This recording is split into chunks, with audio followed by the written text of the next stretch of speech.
करिए। Hello. Yes, sir. Yes, sir. Good morning to all. And last class में हम लोग क्या देख रहे थे? The differential amplifier using operational amplifier. Okay, differential amplifier सबको समझ में आ गया होगा। डिफरेंशियल एम्पलीफायर सबको समझ में आ गया होगा। Yes, sir. सिंपल जो लास्ट क्लास हम लोग यहाँ पर देख रहे थे, सिंपल यहाँ पर एक तो तुम्हारा हम स्टार्ट में डिस्कस किए थे। स्टार्टिंग में just R1, R2, R3, R4 और V1 एंड V2 दो डिफरेंट इनपुट पर, इन्वर्टिंग और नॉन इन्वर्टिंग पर टर्मिनल पर हम लोग डिफरेंट इनपुट सिग्नल दे रहे हैं। वहाँ से हम लोग आउटपुट को फाइंड किए, वहाँ से इजीली हम लोग आउटपुट को फाइंड कर लेंगे। अब डिफरेंशियल एम्पलीफायर को बनाने के लिए हम लोग क्या करते हैं कि R1, R2 जो हम लोग यहाँ लिए थे, सेम यहाँ पर नॉन इन्वर्टिंग टर्मिनल पर भी R1, R2 कंसीडर करते हैं। इससे क्या होता है, यहाँ पर जो आउटपुट जो निकालोगे तो इस तरह से यहाँ पर हम ऑलरेडी डिस्कस कर चुके थे लास्ट क्लास में, इस तरह से आउटपुट वोल्टेज हो जाएगा, difference between the input signal को एम्पलीफाई आ जाएगा। इस तरह से हम लोग डिफरेंशियल एम्पलीफायर को हम बना सकते हैं। यहाँ तक किसी कोई डाउट? यहाँ तक किसी कोई डाउट है? No, sir. ओके, ठीक है। इस तरह से हम लोग डिफरेंशियल एम्पलीफायर लास्ट क्लास हम लोग पढ़ चुके हैं। अब हम आते हैं नेक्स्ट टॉपिक पर। अभी समझ में आ जाएगा कि कितने लोग को समझ में आया है। अब यहाँ पर देखो, कुछ दिख रहा है सबको? दिख रहा है सबको? क्या है? Instrumentation amplifier. हाँ, इंस्ट्रूमेंटेशन एम्पलीफायर। इंस्ट्रूमेंटेशन एम्पलीफायर में क्या इसका आउटपुट निकालो तो देखते हैं कितने लोग से बनता है। इसको आउटपुट निकालो, दिख रहा है क्या है ये? सबसे पहले हम बात करते हैं, वन बाय वन समझने की कोशिश करते हैं। फर्स्ट जहाँ लिखा हुआ फर्स्ट, ये इसका हम कुछ नहीं बताने वाले हैं, तुम लोग बताओगे। ये जो फर्स्ट लिखा हुआ है ये कौन सा एम्पलीफायर है, इन्वर्टिंग की non inverting?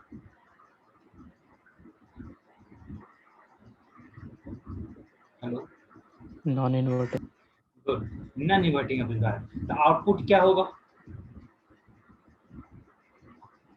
Direct formula put करो।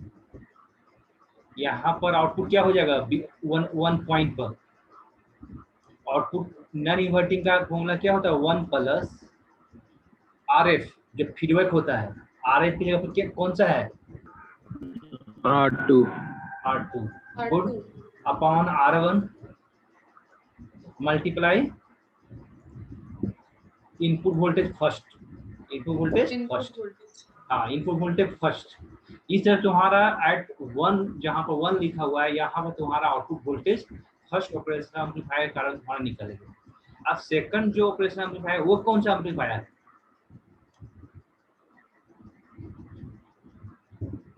सेकंड कौन सा है? वो भी नॉन इन्वर्टिंग। वो भी नॉन इन्वर्टिंग है। गुड, यहाँ से गुड, यहाँ से भी सेम आउटपुट आ जाएगा तुम्हारा। यहाँ पर सेकंड पर आउटपुट जब लिखोगे तो कितना आ जाएगा? 1 plus R2 upon R1 multiply BI2, 1 plus R2 upon R1 multiply BI2। समझ में आ गया होगा? ठीक है, सेकंड टर्मिनल पर तुम्हारा आउटपुट वोल्टेज निकल गया। अब उसके बाद बताना, इसके बाद जो थर्ड टर्म पॉइंट जो जहाँ लिखा हुआ है वहां पर आउटपुट क्या होगा? थर्ड पर क्या होगा?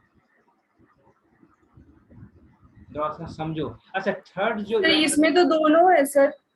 एक मिनट, हाँ एक मिनट हम पूछना चाह रहे हैं, ये बताना तुम लोग, ये जो ऑपरेशनल एम्पलीफायर है ये कैसा बिहेव कर रहा है? कैसा बिहेव करेगा? इसमें दोनों जाएगा, दोनों जाएगा। डिफरेंशियल है कि नहीं? ठीक है, दोनों होगा, ये तो समझ में आ रहा है सब कुछ। एक मिनट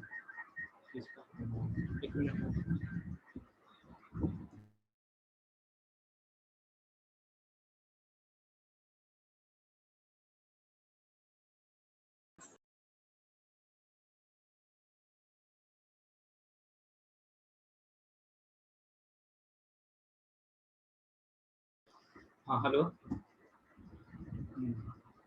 ठीक है, हम लोग कहाँ पर थे? हाँ, ये जो थर्ड जो ऑपरेशन एम्पलीफायर है ये कौन सा है? डिफरेंशियल है कि नहीं? यस या नो? है तो क्यों? हेलो, सर डिफरेंशियल तो है क्यों सर। सर डिफरेंशियल है? क्योंकि जो तो जो आपका जो वन, सर जो 1 है और 2 है दोनों में उसका, जैसे 1 के लिए जो 1 जो एम्पलीफायर था, जो मान ले उसका अपना एक आउटपुट आया, और जो 2 आया उसका अपना आउटपुट आया, और उसके लिए वो दोनों इनपुट का काम करेगा सर। ठीक है, ओके। और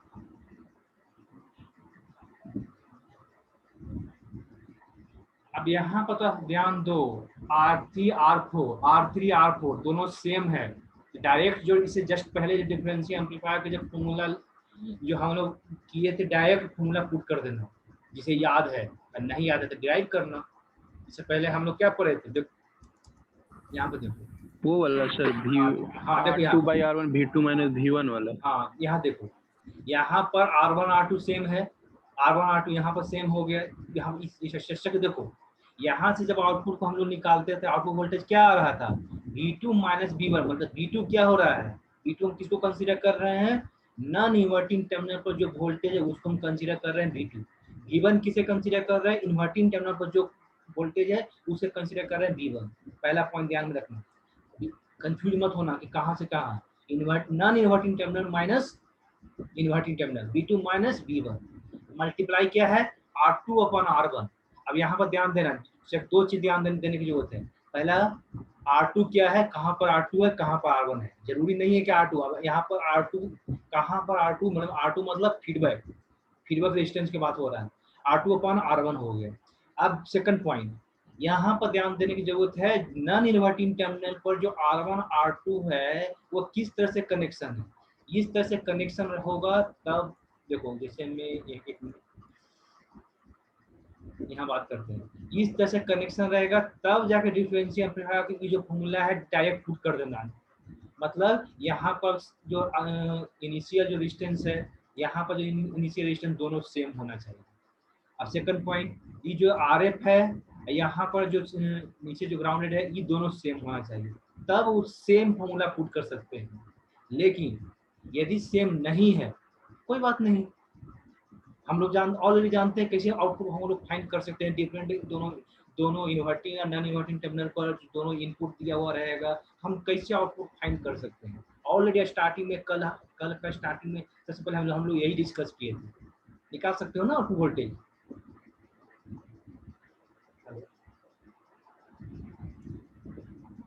हेलो, निकाल सकते हो ना? यदि मान लो यदि R1 R2 R दोनों सेम नहीं हो। ये सर सुपरपोजिशन थ्योरम लगा के सर। हाँ, ऑब्वियस बात है, जो ऑलरेडी हम कल के क्लास में स्टार्टिंग में बता चुके थे। ठीक है, चलो, इस तरह तुम्हारा यह आउटपुट वोल्टेज तुम्हारा निकल जाएगा। इस इंस्ट्रूमेंटेशन एम्पलीफायर का आउटपुट वोल्टेज कितना आउटपुट वोल्टेज होगा बताना, कितना होगा? एट 1 पर कितना वोल्टेज हुआ, 2 पर कितना हुआ, उसके बाद बताना थर्ड पर आउटपुट जो आ रहा है, मेन आउटपुट जो, वो कितना होगा। डिराइव करोगे तो कितना आ जाएगा? इतना हम टाइम नहीं देंगे, जल्दी करो, डायरेक्ट फॉर्मूला पुट करना है।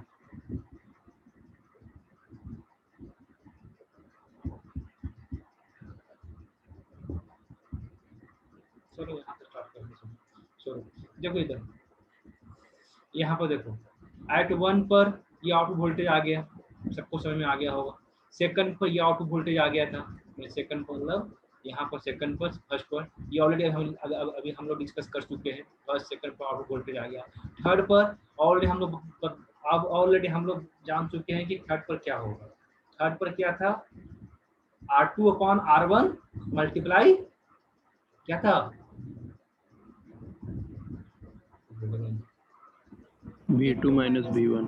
V2 minus V1। यहाँ पर देखो R2 अपॉन R1, बताना यहाँ पर R2 R1 क्या है? R2 जगह पर क्या आएगा? R4 सर by R3 और R4 R3 R4 upon R3। R3 sir. हाँ R3 good, R4 upon R3 ये तो समझ में आ गया होगा। मल्टीप्लाई V1 माइनस V2, मतलब V1 क्या था, इन्वर्टिंग टर्मिनल का वोल्टेज था कि नॉन इन्वर्टिंग का था? Inverting V1 sir. इन्वर्टिंग। नहीं, नॉन इन्वर्टिंग। नॉन इन्वर्ट अरे V1 मानो या V2 मानो जो, लेकिन V1 माइनस जो V2 करते हैं तो स्टार्टिंग का V1 क्या था? देखो यहाँ पर क्या था, यहाँ पर अलग बात है। देखो यहाँ पर V2 माइनस V1 किए हुए सर हैं। Non inverting. हाँ, मतलब कि एक तरह से हम कहना चाह रहे हैं कि non inverting voltage minus inverting voltage. Non inverting voltage में कितना था? अब यहाँ पर ध्यान देना, नॉन इन्वर्टिंग वोल्टेज में कितना था? So 1 plus R2 by R1 VI2. अब यहाँ पर देखो ये दोनों है, दोनों के यहाँ पर डिफरेंस कटे, ये तुम्हारा यही तुम्हारा आ गया ना। देखो यही आ जाएगा इक्वेशन, सोल्व करोगे तो यही क्वेश्चन आ जाएगा। ये आ गया सबको? Yes sir. ओके, अभी बताना तुम लोग कितना से एम्पलीफाई कर दिया ये इंस्ट्रूमेंटेशन एम्पलीफायर, ये डिफरेंशियल एम्पलीफायर से कितना हो गया है? देखो 1 differential plus 1 plus R2 upon R1 2 by R1. हाँ 1 प्लस R2 अपॉन R1 ज्यादा एम्पलीफाई कर दिया, ठीक है? Yes sir. हाँ, तो यहाँ पर मतलब कि डिफरेंशियल एम्पलीफायर जो यूजिंग द ऑपरेशन एम्पलीफायर जो हम लोग पढ़े थे, उससे भी कई ज्यादा एम्पलीफाई हम लोग करते हैं यूजिंग द इंस्ट्रूमेंटेशन एम्पलीफायर। पहला चीज यहाँ पर ऑलरेडी लिखा हुआ है, instrumentation amplifier used to improve the input impedance and voltage gain. Obvious बात है, जब ऑपरेशन एम्पलीफायर ज्यादा कनेक्ट करेंगे तो इनपुट इम्पीडेंस तो इंप्रूव हो ही जाएगा। अब वोल्टेज गेन कैसे इंप्रूव हो रहा है तो दिख रहा है तुम्हारे सामने, कैसे वोल्टेज गेन इंक्रीज हो रहा है, अब कितना से इंक्रीज हो रहा है ये भी तुम्हें समझ में आ गया होगा, कितना से इंक्रीज हो रहा है। अब किसी को कोई डाउट है यहाँ तक? जो कल के क्लास में स्टार्टिंग जो एक क्वेश्चन बताए थे उसी क्वेश्चन पर सारा हम लोग डिस्कस कर रहे हैं। सिर्फ स्टार्टिंग का जो एक क्वेश्चन जो बताए थे याद करो, उसी कंसेप्ट हम लोग सब पढ़ रहे हैं कि नहीं पढ़ रहे हैं? Yes sir. हाँ, और वो स्टेप बाय स्टेप हम समझने की कोशिश कर रहे हैं। सबसे पहले ऑपरेशन एम्पलीफायर मेन मेजर जो चीज होता है वो हम लोग पढ़े, क्या उसका अंदर स्ट्रक्चर होता है, ये सब डिस्कस किए, ठीक है? उसके बाद हम लोग पढ़े कि नॉन आइडियल में क्या क्या इफेक्ट होगा वो पढ़े। थर्ड मेजर जो पॉइंट हम लोग जो पढ़े, थर्ड मेजर पॉइंट याद रखना, थर्ड जो मेजर पॉइंट जो पढ़े, वर्चुअल ग्राउंड, इन्वर्टिंग एम्पलीफायर क्या होता है, नॉन इन्वर्टिंग एम्पलीफायर क्या होता है, ये थर्ड मेजर पॉइंट पढ़े। उसके बाद स्टेप बाय स्टेप हम लोग पढ़ रहे हैं। जो थर्ड पॉइंट समझ में आ गया होगा उस सबको समझ में आ रहा होगा। किसी कुछ पूछना है यहाँ तक? एनीवन? चलो, सबको क्लियर है? यस या नो?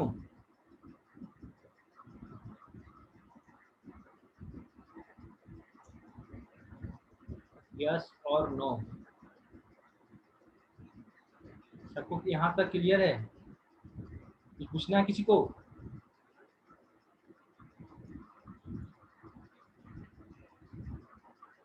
कुछ तो बोलो तुम लोग। Yes sir. Yes sir. Yes sir. ठीक है, अब इसके बाद हम लोग स्टार्ट करते हैं इंटीग्रेटर। इंटीग्रेटर क्या होता है देखो ध्यान में, हम तुम लोग बताए थे कि अब इस तरह से ऑपरेशन एम्पलीफायर की क्या करते हैं, जो फीडबैक जो जहाँ पर हम लोग RF कनेक्ट करते थे, RF बोलो या R2 बोलो जो भी बोलो, फीडबैक जो रेजिस्टेंस कनेक्ट करते थे वहाँ पर एक कैपेसिटर कनेक्ट कर दिए। अब कैपेसिटर कनेक्ट करने के बाद हम आउटपुट को फाइंड कर दें, तो कैपेसिटर कनेक्ट कर दिए।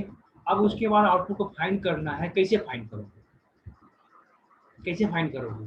सबसे पहले हम हिंट दे देते हैं, ऐसे ऑलरेडी हम तुमको बोले थे कि सोचने के लिए। सबसे फर्स्ट पॉइंट तुम लोग हिंट देते हैं, कैपेसिटर के अक्रॉस करंट क्या होता है? C dV by dt. Good, C dV by dt। अब यहाँ C dV by dt अभी मत पूछना कि कैसे आया, हम बताएंगे भी नहीं, dv by dt। अब यहाँ जो b है, ये b क्या है, ये b है क्या, तो बता सकता है b क्या है? Voltage sir. वोल्टेज है, तो क्या वोल्टेज मतलब क्या वोल्टेज? V naught. नहीं, वी नॉट यहाँ बात छोड़ दो, हम कैपेसिटर डिस्कस कर रहे हैं। वी क्या है? Potential difference between the capacitor plate. Yes sir. V क्या है? Potential difference between the capacitor plate. याद रखना, वी क्या है, वोल्टेज नहीं बोलना। कैपेसिटर किसमें हम लोग क्या वी बोलते हैं? Potential difference between the capacitor plate. ठीक है, ये सबको पता है। अब क्या भी केसीएल लगा दो कि जो है आउटपुट वोल्टेज निकालो। आउटपुट वोल्टेज कैसे होगा? पहला सबसे पहले हम लोग क्या करेंगे? सबसे पहले हम लोग क्या करेंगे?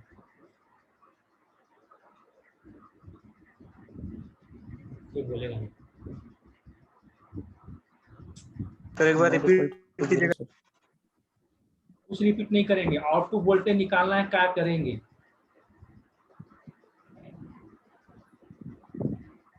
चीज तुम कितना बार बोल चुके हो? केसीएल लगाएंगे सर। फर्स्ट स्टेप हम लोग क्या करते हैं जब भी ऑपरेशन एम्पलीफायर का जो virtual ground. Virtual ground. Good. Virtual ground का कॉन्सेप्ट। सबसे पहला वर्चुअल ग्राउंड कंसेप्ट अप्लाई करना। ठीक है, अप्लाई करो, क्या होगा?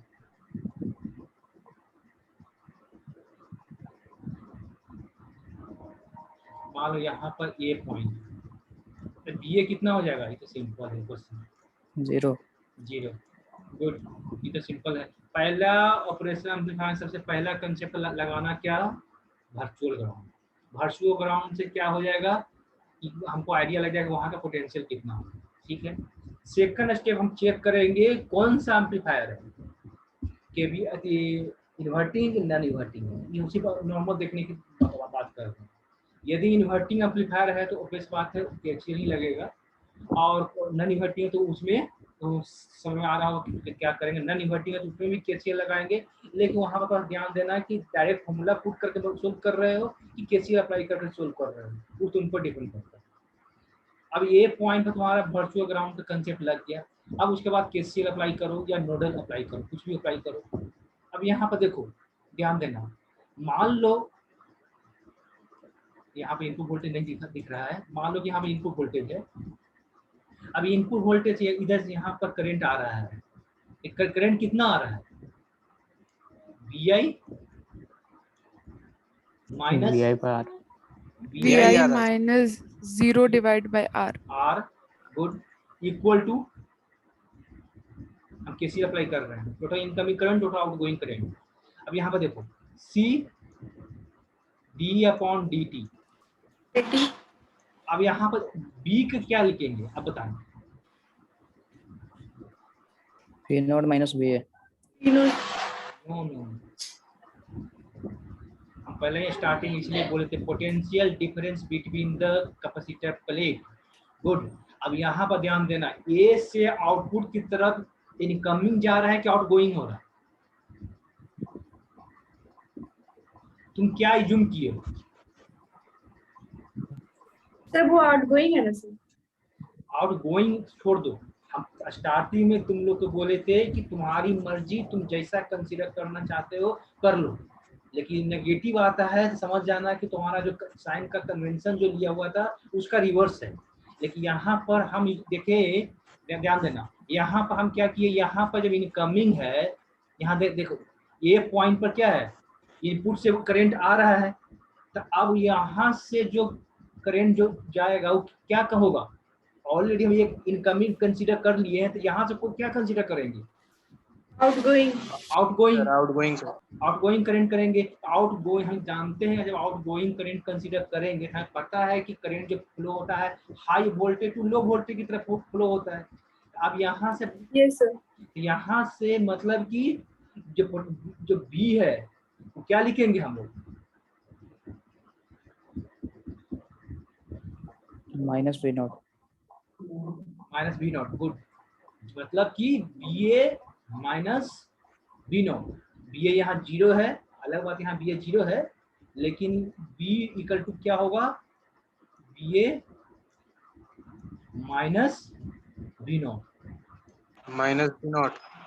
अब यहाँ पर बी ए क्या है, 0 है, तो यहाँ पर मतलब क्या हो जाएगा, माइनस बी नॉट, माइनस बाहर कर दिए हैं या बाहर हो गया माइनस बी नॉट। अब यहाँ से आउटपुट वोल्टेज निकालो, आउटपुट वोल्टेज कितना होगा, यहाँ से आउटपुट वोल्टेज निकालेंगे तो कितना होगा output voltage, -1/RC integrator VI into dt। ये आया कि नहीं सबको? Yes sir.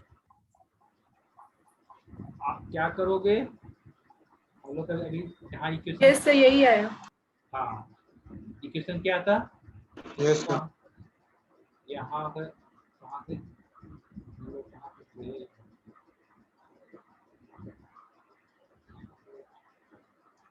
ये देखिए कितना सरल है। चलो कोई नहीं।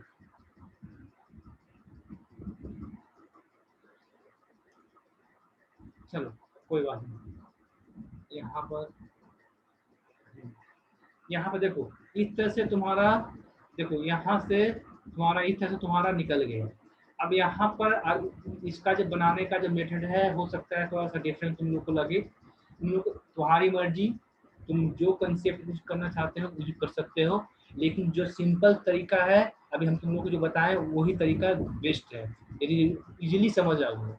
अभी हम लोग कहाँ पर कैसे निकाले, फाइंड किए, नहीं सर, इसमें तो जैसे कि हम लोग आरसी टाइप का जो फिल्टर पड़ा था उसमें तो आरसी और टाइम कांस्टेंट होता है, बस वही तो रिप्रेजेंट किया टाउ से। बस नहीं, यहाँ पर जो केसीएल का थोड़ा सा है ना, तो यहाँ पर तो अलग कंसेप्ट लगाया है, जो भी हो, लेकिन जो भी हो केसीएल का कंसेप्ट जैसे हम लोग अप्लाई करते हैं वो केसीएल का कंसेप्ट अप्लाई करना, वहाँ से जैसे केसीएल का कंसेप्ट अप्लाई करके या नोडल का जो भी तुम्हारी मर्जी। अभी हम लोग कहाँ तक डिराइव कर लिए थे, जैसे यहाँ पर देखो, यहाँ पर ऑलरेडी कर लिए लास्ट तक माइनस। अभी हम लोग पता है ऑलरेडी नेटवर्क एनालिसिस पढ़ चुके हैं कि आरसी क्या होता है। आरसी क्या होता है, time constant, time constant of the RC circuit. तो उसी चीज को यहाँ पर लिखा हुआ है।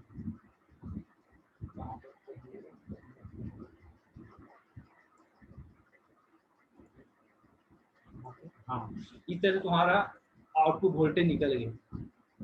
ये बताना ये क्या हो गया, इंटीग्रेटर हो गया कि डिफरेंशिएटर हो गया? सर इंटीग्रेटर हुआ सर। ओके, अभी यहाँ पर देखो, जब जहाँ पर रेजिस्टेंस है और जहाँ पर कैपेसिटर है, दोनों को इंटरचेंज कर दो, अब तब आउटपुट वोल्टेज निकालो तो कितना आता है। रेजिस्टेंस को और कैपेसिटर को दोनों को इंटरचेंज कर दो, तब वो आउटपुट वोल्टेज को फाइंड करो। देखो जब भी तुमको ऑपरेशनल एम्पलीफायर का क्वेश्चन होता है, स्टेप बाय स्टेप सोल्व करने की कोशिश करना। धीरे धीरे प्रैक्टिस जब हो जाएगा तो खुद ब खुद डायरेक्ट फाइंड करना शुरू कर दोगे। अब एक क्वेश्चन तुम लोगों को प्रैक्टिस करवाने के लिए हम देते हैं, तब तक तुम इसको फाइंड करो आउटपुट वोल्टेज क्या होगा, तब तक इकोनॉमिकल क्वेश्चन हम तुम निकालते हैं।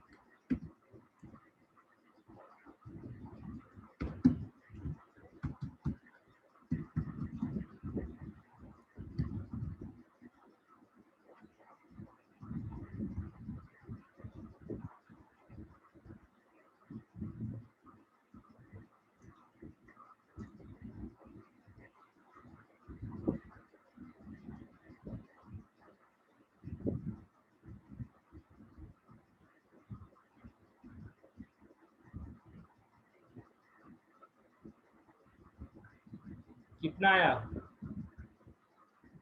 किसी को सोल्व हुआ? Sir minus R C DVI तो by minus R C D B I upon D T. Sir differentiator जैसा काम कर रहा है। गुड, बहुत बढ़िया। चलो यही सुनना अच्छा आ रहा है, सब समझ में आ रहा है तुम लोग को। आओ नेक्स्ट क्वेश्चन। अब नोमिकल का पॉइंट नोमिकल ही चल रहा है कल से। अब यहाँ पर देखो नेक्स्ट क्वेश्चन दिख रहा है सबको, इस सर्किट दिख रहा है सबको?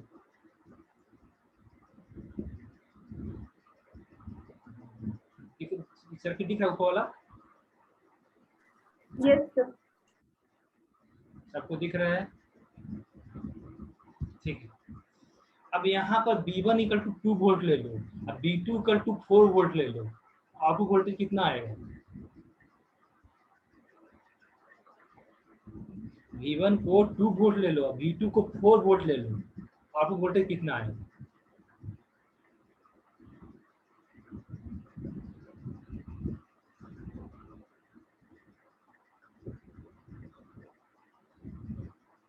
सबसे पहले क्या करोगे?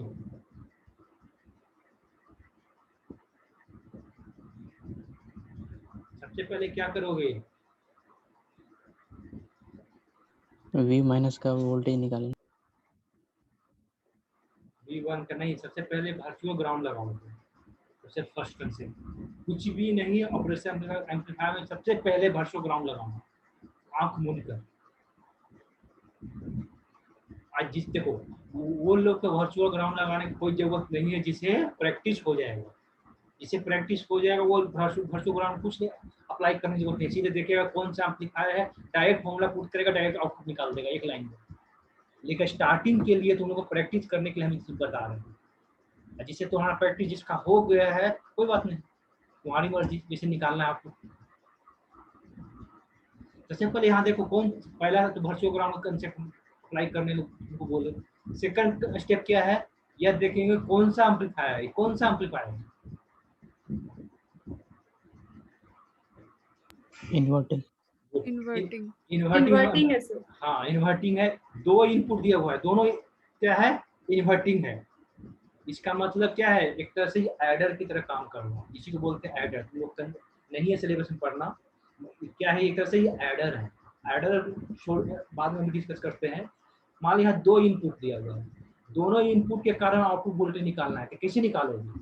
जहाँ एक इनपुट से ज्यादा इनपुट आता है तो हम लोग क्या कंसेप्ट यूज करते हैं? सर सम करते हैं। नहीं, सबसे पहले कौन सा कंसेप्ट यूज करते हैं? Superposition theorem. डिवीजन नहीं, सुपरपोजिशन थ्योरम अप्लाई करते हैं।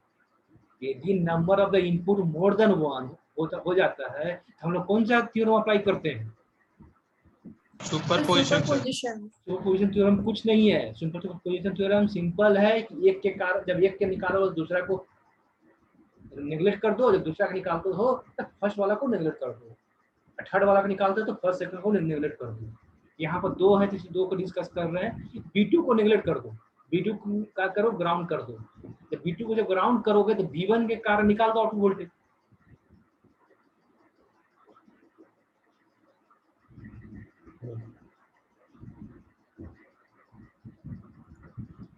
और जल्दी इसको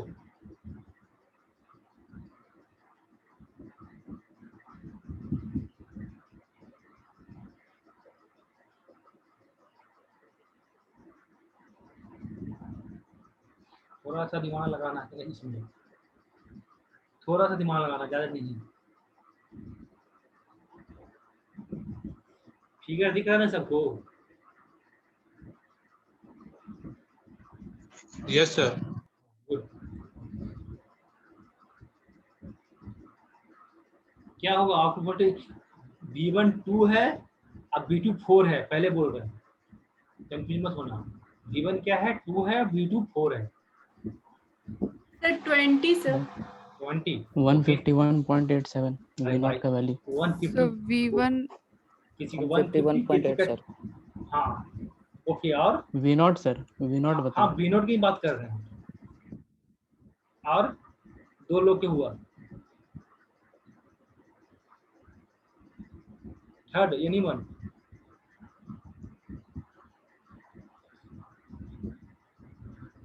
ओके, अब हम सबको 1 बाई 1 तक पूछेंगे तो टाइम इतना है नहीं, 2 मिनट तक टाइम देंगे, 2 मैक्सिमम 2 मिनट तक जो बना सोल्व कर लिया ठीक है ना, फिर हम बताएंगे। सबसे पहले क्या करोगे? V2 को जब 0 करोगे, V1 के कारण आउटपुट वोल्टेज कितना आया? पहले बताओ, V1 के कारण आउटपुट वोल्टेज कितना है? 1 बाई 1 हम लोग सोल्व कर देंगे। चलो, V1 के कारण कितना आया? सर 20 V1 के कारण 20 सर। चेक कर लेता हूँ।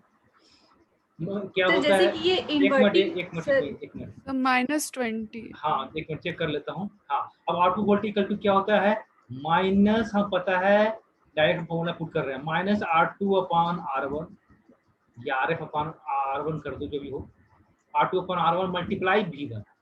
अब यहाँ पर ध्यान देना, R2 क्या है 330 अपॉन 33, 30 सर, हाँ गुड, कट जाएगा, कितना बचेगा 10, 10 से मल्टीप्लाई कर दिया 2, कितना आ जाएगा तुम्हारा -20, गुड, जिसका -20 हाँ -20 आया उसका सही, ये तुम्हारा V1 के कारण आ गया। अब V2 के कारण कितना आएगा,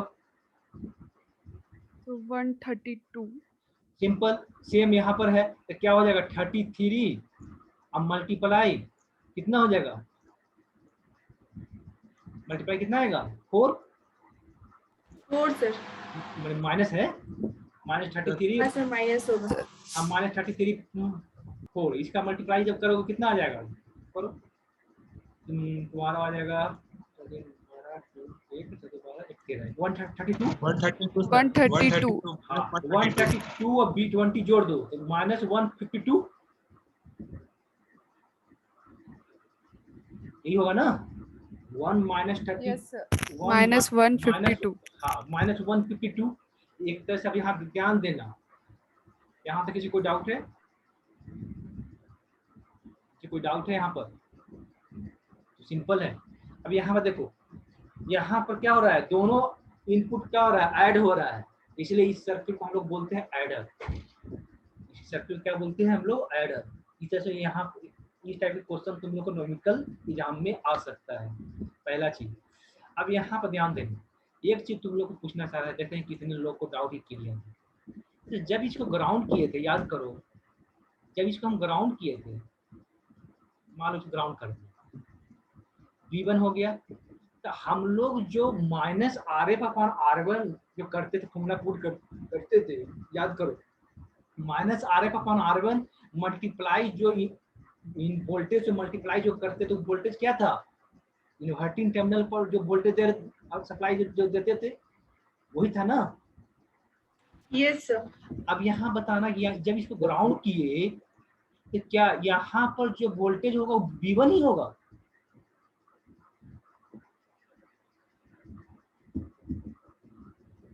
नो सर। ओके पहला पॉइंट।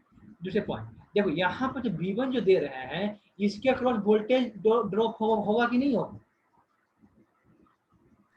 होगा सर, होगा सर, होगा। होगा, गुड, जो तुम लोग को डाउट दिमाग में आ सकता है ना, उस सब क्लियर भी कर। अब देखो, जैसे हम पहले यहाँ डिस्कस करते हैं, जैसे में यहाँ देखो, मान लो एक मिनट, तो बहुत पढ़ने में टाइम, चलो हम लोग ऑलरेडी पढ़े थे ऑपरेशन एम्पलीफायर में, इस तरह से देखो पढ़े थे। यहाँ पर मान लो रेजिस्टेंस जो भी हो, यहाँ पर पूरा नेटवर्क एनालिसिस है, यहाँ पर इनपुट वोल्टेज देते हैं, एक तरह से आउटपुट वोल्टेज हम लोग निकाल लेते हैं, ठीक है, यहाँ तो कोई दिक्कत नहीं है, ऑलरेडी हम लोग जानते हैं। अब यहाँ पर यदि मान लो, याद करो, यहाँ पर ये रेजिस्टेंस V2 दिया हुआ है, V1 हो या V2 हो, जो भी हो, V2 दिया हुआ है, इसको हटा दो, इसको नहीं है, मान लो ग्राउंडेड है, ठीक है। अब यदि V2 दिया हुआ है तब तो हम लोग डायरेक्ट फॉर्मूला पुट करके सोल्व कर लेते हैं, V2 दिया हुआ है, डायरेक्ट फॉर्मूला नॉन इन्वर्टिंग का कंसेप्ट अप्लाई कर देते हैं। लेकिन यदि यहाँ पर एक रेजिस्टेंस लग जाता है तो क्या होता है, क्या होता है, यदि यहाँ पर एक वोल्टेज ड्रॉप होगा सर, वोल्टेज देखो, यहाँ पर क्या हुआ, पोटेंशियल डिवीजन लगा, potential divider, yes sir, potential divider apply करने के बाद यहाँ का हम लोग क्या करते हैं, पोटेंशियल निकालते हैं। यह पोटेंशियल नॉन इन्वर्टिंग इनपुट की तरह काम करता है, वो क्या होता है, मल्टीप्लाई होता है, जब पढ़े थे ना।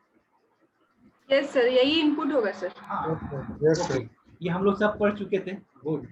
अब तुम लोग से क्वेश्चन पूछते हैं ताकि तुम लोग को ना एग्जाम में कोई कंफ्यूजन ना हो।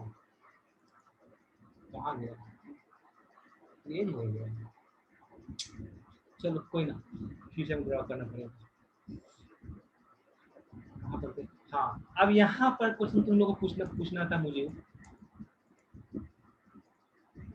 यहाँ पर जब हम सुपरपोजिशन थ्योरम जब अप्लाई करते हैं, जब एक के कारण यहाँ एक के कारण आउटपुट वोल्टेज हम लोग फाइंड करते हैं, तो जब मान लो V1 के कारण आउटपुट वोल्टेज फाइंड कर रहे हैं तो V2 क्या किया, ग्राउंड कर दिए, ठीक है। जब V2 ग्राउंड किए तो क्या 10 वोल्ट के अक्रॉस वोल्टेज ड्रॉप होगा? होगा सर। जब 10 किलो ओम के अक्रॉस वोल्टेज ड्रॉप होगा तो तुम लोग कैसे अपनी फॉर्मूला पर -RF/R1 के मल्टीप्लाई V1 कर दी या कर दिए हो? जो ये अभी हम लोग आउटपुट वोल्टेज जो निकाले थे -RF/R1 मतलब 330/33 मल्टीप्लाई V1 करके -20 जो आया था, तो V1 से डायरेक्ट फॉर्मूला V1 से डायरेक्ट हम मल्टीप्लाई कर रहे थे, ये गलत था कि सही था? सर गलत है सर। सरवनशील, अंकित, क्या बोले सर? अरे भाई पूरा फिर से बोलना पड़ेगा सर थोड़ा कोई बात नहीं, हमने तुम लोगों के पास एक अच्छा पॉइंट मिल जाता है नेटवर्क इश्यू है, कोई ना। कहना यहाँ पर चाह रहे हैं, देखो सुनो ध्यान से, सब लोग सुनो। अभी इससे पहले हम लोग क्वेश्चन सोल्व किए तो हम लोग क्या देखे, -RF/R1 मल्टीप्लाई V1 किए, तो V1 के कारण जब हम आउटपुट वोल्टेज जब निकाले थे तब बात कर रहे हैं। तो उस दौरान हम लोग क्या किए थे, V2 को क्या किए, ग्राउंड किए। उस दौरान हम लोग V2 को क्या किए, ग्राउंड किए। तो जब V2 को जब ग्राउंड कर दिए तो डायरेक्ट V1 से मल्टीप्लाई करना सही था क्या? 10 किलो ओम के क्रॉस वोल्टेज ड्रॉप नहीं होगा? यस या नहीं होगा sir, no sir, voltage drop नहीं होगा। वोल्टेज ड्रॉप 100% नहीं होगा? Yes sir. कैसे नोड पे 0 होगा ना सर? एक मिनट, हाँ अंकित बोलो। सर नोड पे 0 होगा ना सर, उसमें तो ड्रॉप होगा। ओके, सरवनशील बोलो। हम बोल रहे हैं सर नहीं होगा। आप कैसे हुई? नोड पे सर जब यहाँ पे सर जब 0 वोल्ट है, यहाँ पे 0 वोल्ट है, दोनों के बीच में सर रेजिस्टेंस जुड़ा हुआ है, तो उसमें ड्रॉप कैसे होगा? बहुत बढ़िया, यही सुनना चाह रहे हैं सर नहीं होना चाहिए सर, हाँ, नहीं होगा ही नहीं। हाँ, इसीलिए जो हम लोग आउटपुट वोल्टेज निकाले थे -152 ये सही था। अब यहाँ ये चीज को हम इसलिए बताएं सर, हाँ एक मिनट, हम यहाँ पर इसलिए बताएं कि बहुत लोग यहाँ पर जब हम लोग नॉन इन्वर्टिंग में, जब यही चीज नॉन इन्वर्टिंग में होता तो नॉन इन्वर्टिंग वाला केस में वहाँ पर वोल्टेज ड्रॉप हो रहा था। वहाँ वोल्टेज ड्रॉप क्यों हो रहा था? क्योंकि वहाँ पर पोटेंशियल डिफरेंस हो रहा था। लेकिन यहाँ के कंडीशन में जब वर्चुअल ग्राउंड कंसेप्ट यहाँ पर अप्लाई हुआ तो यहाँ पर क्या हुआ, 0 है। जब यहाँ पर 0 है, इसको जब 0 कर